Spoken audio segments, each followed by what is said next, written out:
Hallo, is Kobus Sportweek hier so. Sien julle ook al hier geleenthede rondom julle raak? Weet ek wil vandag vir julle 'n bietjie gesels oor hoe dit my sommer bloed irriteer, dat mense sê, daar's geen geleenthede nie. Ek sien soveel ander geleenthede raak, maar mense sien net altyd die swaar raak. Ek dink dit is hoe jy ingestel is op die lewe. Is jy positief ingestel of negatief? Want daar's soveel geleenthede. Mens kry goed wat jou pla, of goed wat jy dink, kan die ou dit dan nie beter doen nie.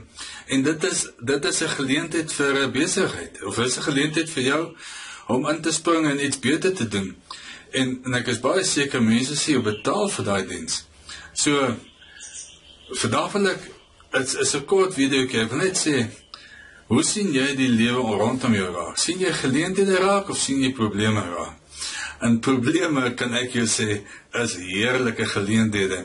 Want as jy kan probleme raak sien, dan het jy eintlik die oplossing om vir jou inkomste te bou. So, vat daai probleme en omskep dit in 'n besigheid. En so, dis eintlik maar al wat ek wil julle vanoggend sê, is hoe sien jy die lewe raak, en sien jy wel besigheidsgeleenthede raak? Kom ek vra vir julle so, as julle bietjie wonder hoe moet jy maak?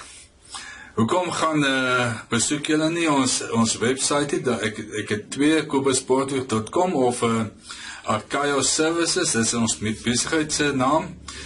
So archaioservices.com.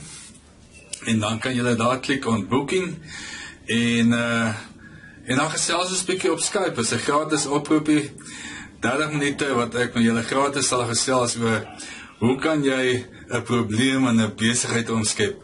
Ek hoop ek sien julle in my booking page, en maak daai oproepie, dat ons lekker kan gesels.